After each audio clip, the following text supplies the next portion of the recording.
하나님의 말씀 이사야 55장입니다.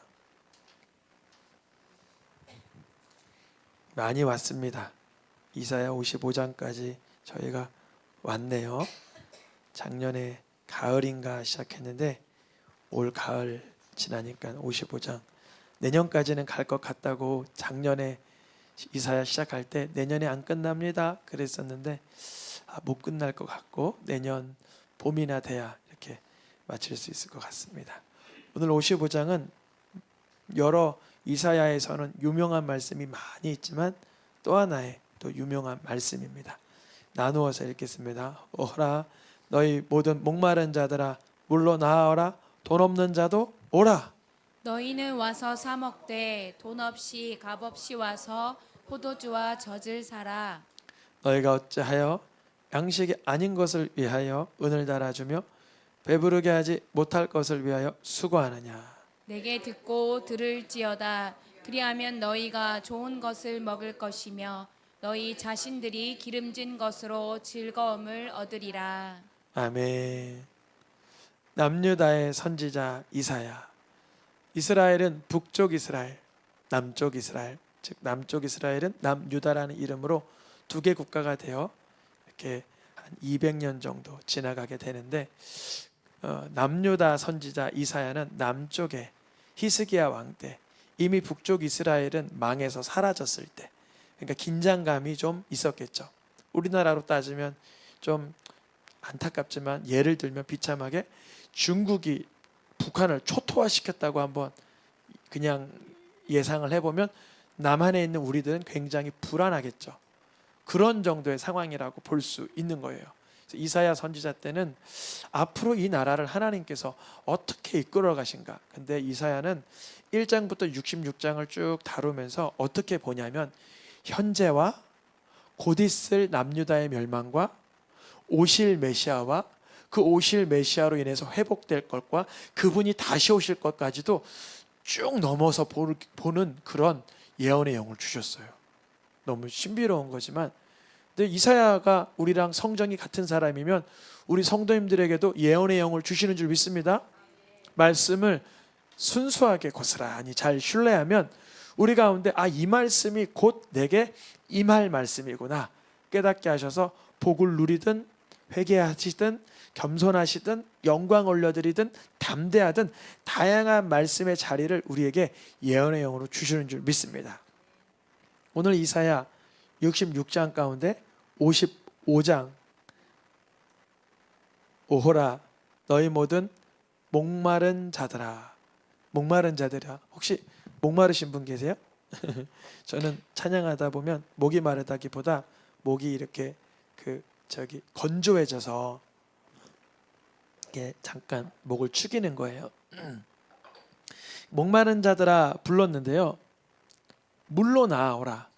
그런데 그 물을, 생수를, 포도주와 젖을 구매할 만한 돈이 없는 자라도 와라, 먹어라, 가져가라 이렇게 얘기하는 거예요.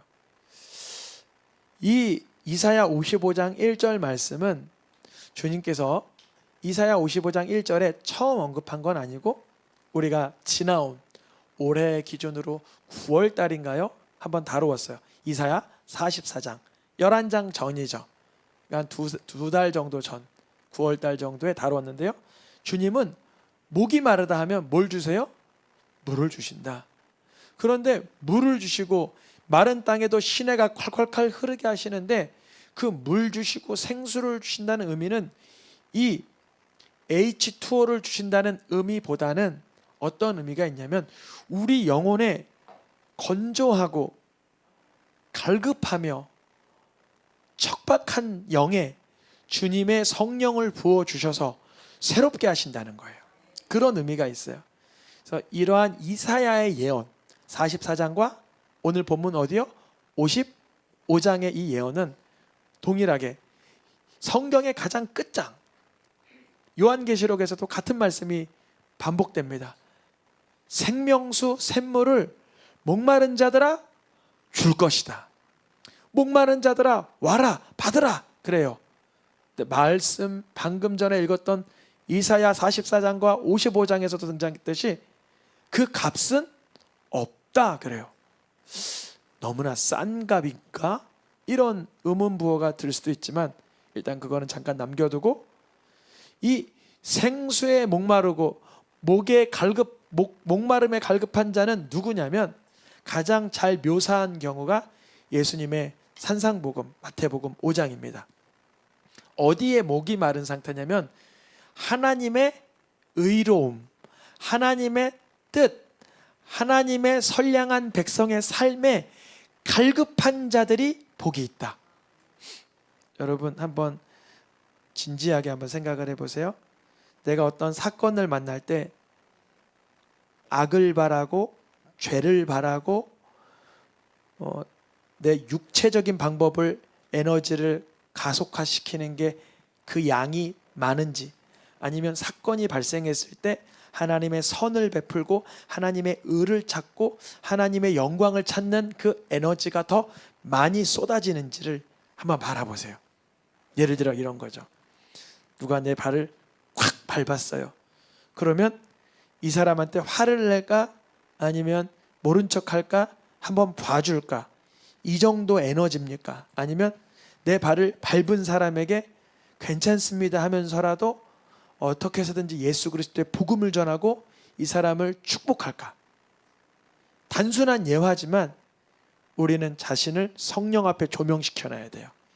여기는 의에 줄이고 목마른 상태, 여기는 의에 줄이고 목마르지 않은 상태. 근데 그게 쫙 빛으로 갈라지듯이 확 갈라져요.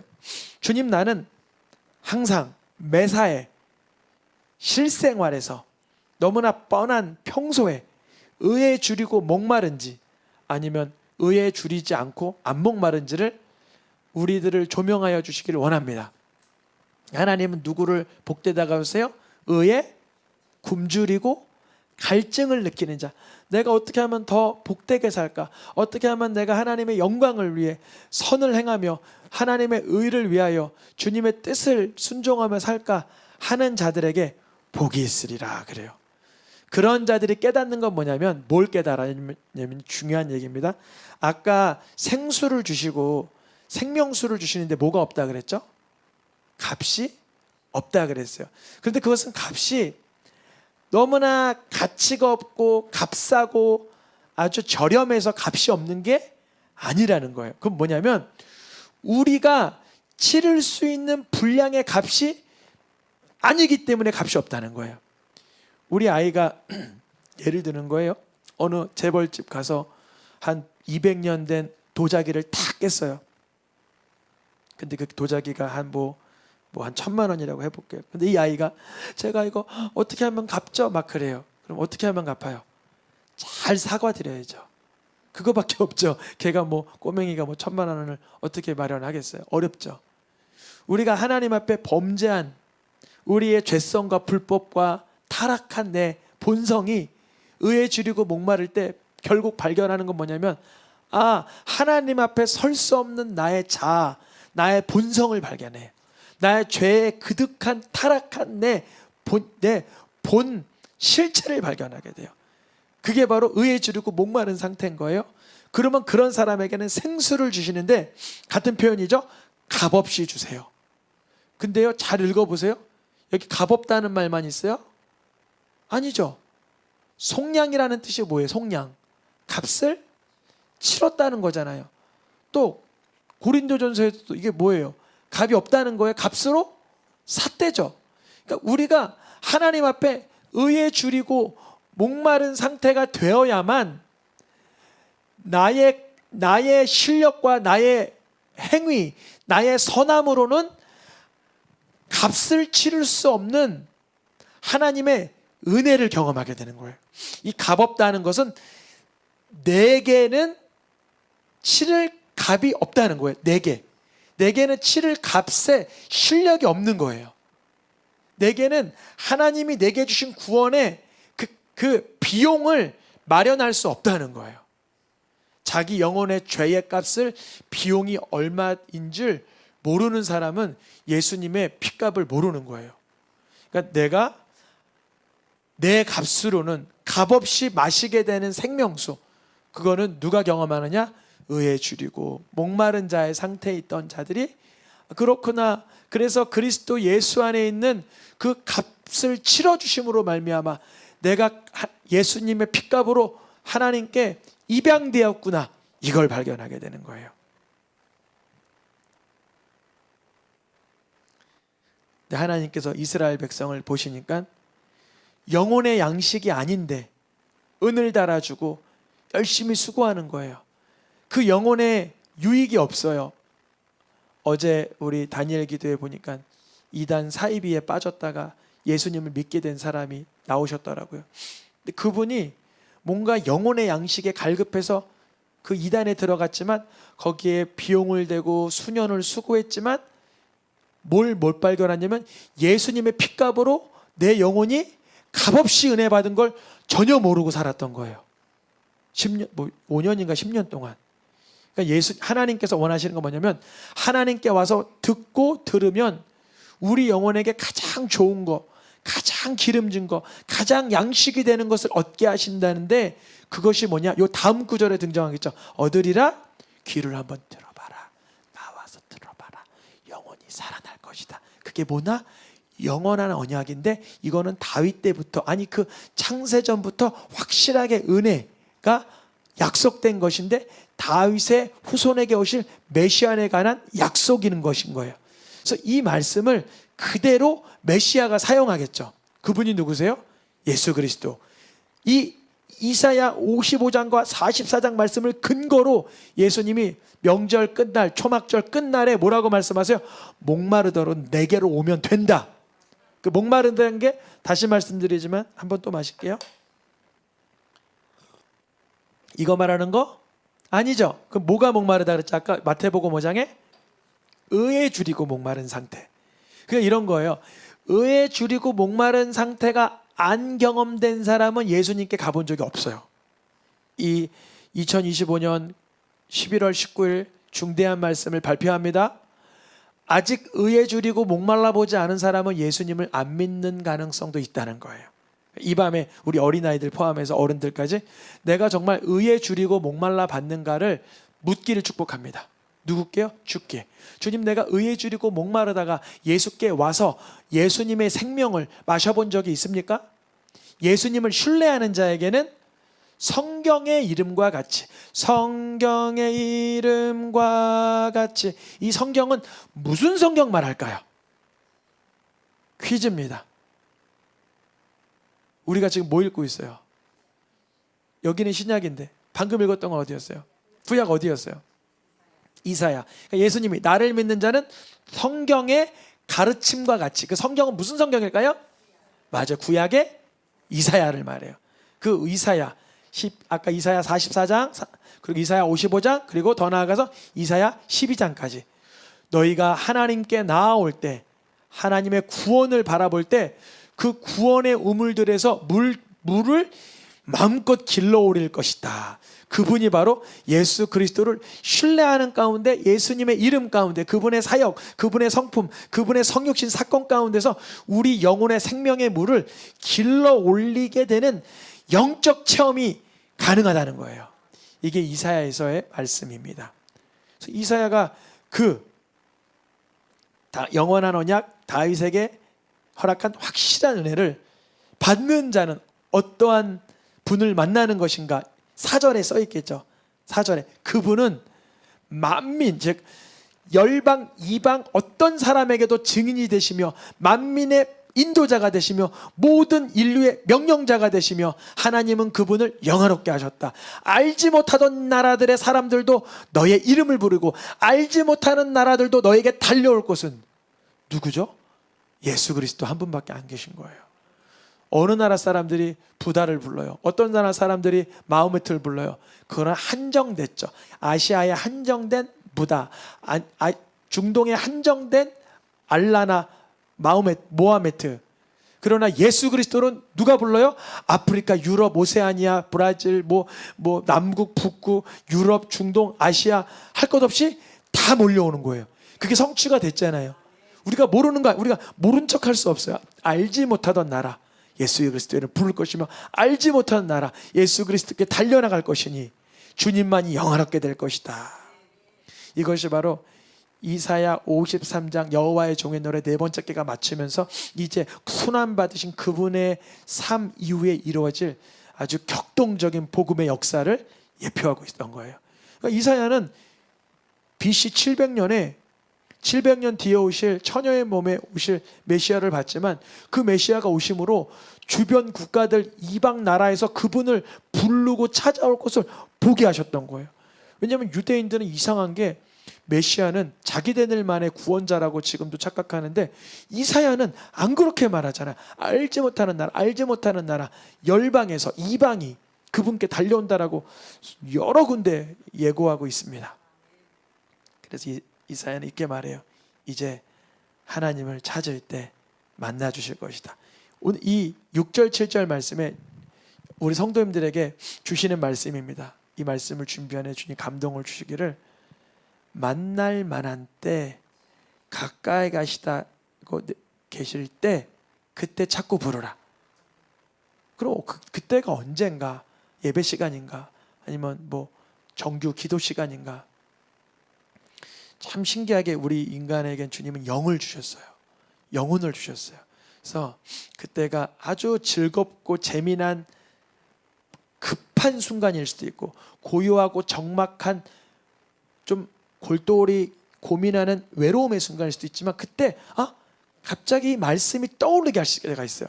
지금이 만날 만한 때인가? 주님이 찾을 만한 때. 제가 그랬어요. 이게 예전에 차량 운행할 때 저쪽에 이렇게 빠른 길을 넘어올 때 라디오에서 찬양이 나오는데 내 마음이 갑자기 이렇게 울컥하면서 속이 막 이렇게 그렇더라고요. 그래서 한쪽에 차를 딱 세우고 빠른 도로인데 이게 눈물 나면 운전을 못 하잖아요. 그래서 이렇게 한쪽 편에 세우고 그 극동 방송을 들으면서 찬양과 함께 주를 막 불렀어요. 그때 많은 내 속에 나도 모르는 내 속에 내면의 아픔과 허망함과 그런 어떤 혼미함과 그런 묶인 것들이 막 풀어졌어요. 우리 성도님들 삶 속에 만날 만한 때 가까이 계실 때 찾고 부르시길 축복합니다. 그때 찾고 주님 어디 계세요? 예수 그리스도라고 하시는데 주님을 부르면 주님이 나에게 생수를 주신다고 하는데 의에 줄이고 목마른 자들에게 값없이 준다고 하시는데 어떻게 하면 나아가요? 그럼 주님 말씀하세요. 내가 버려야 할 걸 떠오르게 하세요. 그 장면을 드라마처럼 보여주기도 하세요. 교만한, 거짓된, 가증스러움, 탐욕스러움, 게으른, 불의한 어떠한 것을 버리고 여호와께로 돌아오라. 그러면 주님은 그 회개한 자에게 예수님의 그 핏값으로 속량하신 그 구원의 능력, 그 구원의 오늘 죽어도 천국이구나라는 그 구원의 믿음의 감격을 주신다는 거예요. 너그럽게 용서하신다는 주님의 능력을 경험하게 되는 거예요. 사도 바울이 이 말씀을 그대로 사용하죠. 은혜 받을 때엔 듣고 구원의 날에 주님의 능력을 누리라. 은혜 받을 때요 지금이 은혜를 받을 만한 때라. 하나님의 은혜를 이렇게 하나님 은혜가 싹 지나가고 있는데 그거를 허망하게 날리지 말라는 거예요. 저 같은 경우는 예를 드는 거죠. 하나 그 라디오를 들으면서 빠른 도로를 갈 때 뭐 이런 찬양이 내게 감동을 준다고 내가 차를 멈추겠어? 갈 길이 바쁜데 이랬으면 그런 어떠한 영적인 체험이 저에겐 없는 거예요. 그러나 그때 은혜 받을 때구나. 지금이 주님을 부를 때구나. 지금이 구원이 임할 때구나. 만날 때구나. 가까이 계시는구나. 물론 하나님은 무소부재하신 분이지만 내 생각이 하나님과 내 사이에 죄를 막았잖아요. 죄가. 그러니까 그때 그 순간 주님이 내게 은혜의 채널을 열어주실 때 부르고 찾고 주님의 음성을 듣고 도움을 누리시길 축복합니다. 주님의 순간은 우리의 생각과 다를 때가 있어요. 저는 요즘에는 잘 안 하는데 예전에 여기 영천동 왔을 때 화장실에서 기도를 많이 했어요. 잘 아무도 모르시죠. 저만 했으니까. 화장실 변기를 딱 잡고 거기에서 무릎을 꿇고 주님 오늘도 말씀 전할 때 떨리지 않게 도와주시고 또 주님이 기억나게 해주시고 성도님들의 귀를 열어주세요. 이렇게 기도해요. 그러니까 하나님의 은혜를 받을 만한 어떤 그게 화장실이든 그게 자동차든 고속도로든 어떤 버스든 어디든 주님이 내게 감동을 주시면 구하고 누리길 축복합니다. 하나님은 우리의 삶 가운데 우리를 경영하여 주시길 원해요. 우리를 강권하여서 이끌어 주시길 원합니다. 예수님의 이름을 부르며 하나님을 깨닫고 회개하는 이들을 주님은 긍휼히 여기시고 용서하여 주십니다. 사람의 생각으로는 이럴 수 있어요. 하나님은 이 지경에 있는 나를 도울 수 있을까? 하나님은 지금 이마만한 사태에도 개입을 할 수 있을까? 이럴 때 있단 말이죠. 근데 하나님이 뭐라 그러시냐면 이 말씀에 너희들의 생각의 개념과 하나님의 생각의 개념은 다르다는 거예요. 하나님의 길은 우리의 생각했던 길의 그 코스보다 다르다는 거예요. 여기를 준비하면서 새벽에도 말씀드렸던 그 런던 목양교 이야기를 잠깐 드리면, 계속 이제 예배당이 차올라서 이제 송 목사님도, 송기호 목사님도 어디를 예배당 쓸까 그러셨대요. 그래서 나이트클럽 이런 데도 가보셨대요. 왜냐면 거기가 이렇게 공간이 나이트클럽이 넓잖아요. 그러니까 예배당으로. 근데 그게 마음에 하나도 감동이 안 되셨나 봐요. 또 뭐 술 먹는데 펍이라 그러나 뭐 그런 데가 있나 봐요. 근데 그런 데도 가봤는데 마음에 안 드는데, 어떻게 한번 가봤던 데인데 대학교를 이렇게 가봤는데 거기가 참 이렇게 좋았대요. 근데 주님이 기도하는데 거기를 딱 떠오르게 하셨대요. 근데 가서 이제 주님이 떠오르게 하셨으니까 순종하니까 가보겠죠. 근데 가보니까 교회에서 마련한 비용보다는 훨씬 많은 비용이 드는 거예요. 그래서 그거를 이렇게 있다가 주님께서 어떠한 감동을 주셔서 어떤 무명의 어떤 분께 혹시 그 비용을 좀 이렇게 해주실 수 있냐 그랬더니만 그 이상의 비용을 이렇게 섬겨주시겠다고 말씀을 하셨다는 거예요.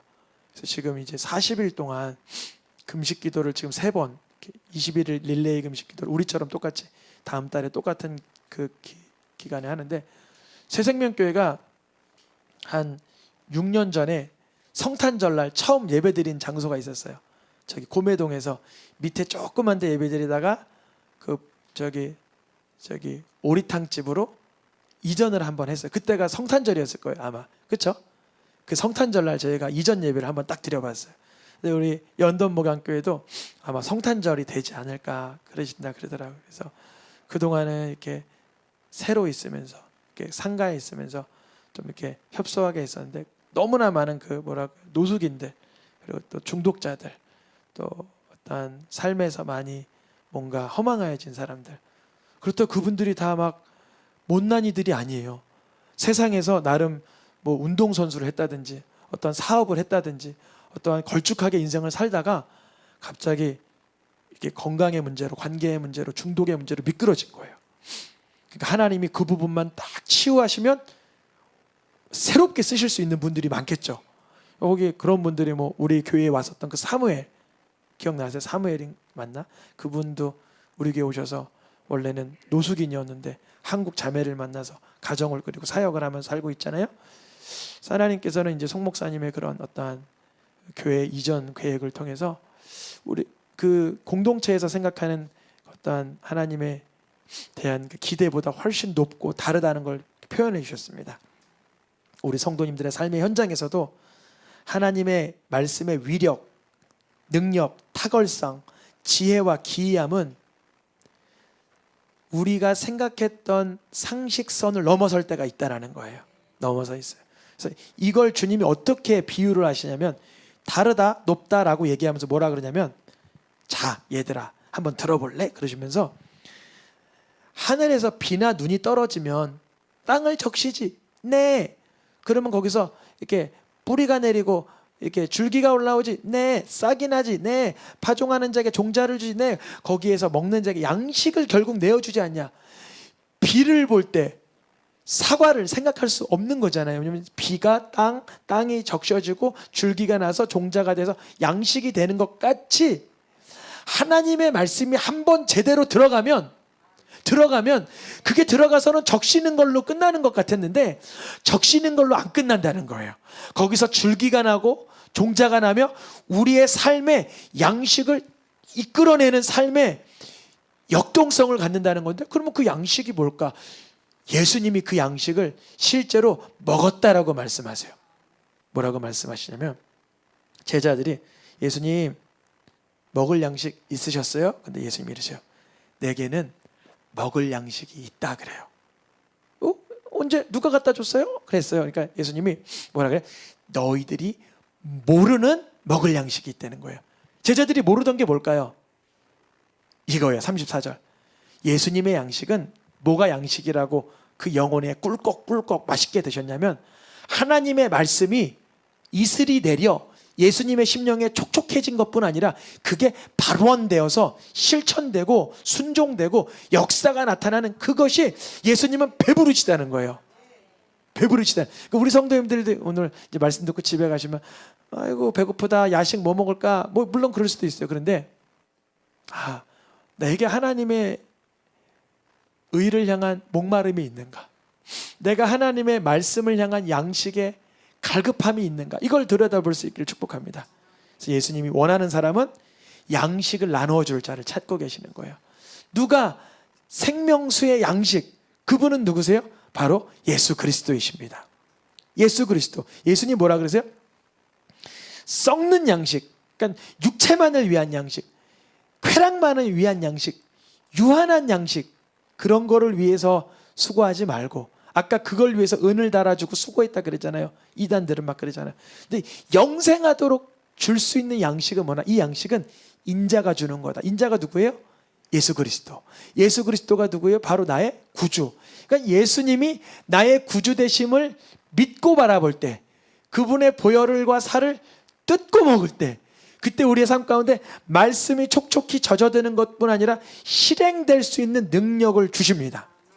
그때 이사야 55장 마지막 절에 축복이 임하는 거예요. 오늘의 마지막 말씀. 삶 가운데 가시나무가 사라지는 거예요. 삶 가운데 찔레가 사라지는 거예요. 내 삶에 가시나무에 찔레가 있다. 그러면 예수님의 나의 구주 되심의 양식을 흠뻑 마시고 먹어야 돼요. 그래야 가시나무를 대신하여 잣나무가 나고, 먹을 만한 나무, 영광스러운 나무, 그 궁전에 쓸 수 있는 나무, 찔레를 대신하여 화석류가 나무로, 야, 내 삶에도 이제 가치 있는 삶이 되는구나, 바뀌게 하시는 줄 믿습니다. 그 삶에 경험되는 건 노래와 박수와 평안과 기쁨이 되지 않겠습니까? 오늘 말씀, 목마르면 값없이 내 값으로 치를 수 없는 주의 복음의 양식을, 예수 그리스도의 그 살과 피를 먹을 때 우리의 삶 속에서 주님이 새로운 일을 행하여 나가실 줄 믿습니다. 찬양하며 기도하겠습니다.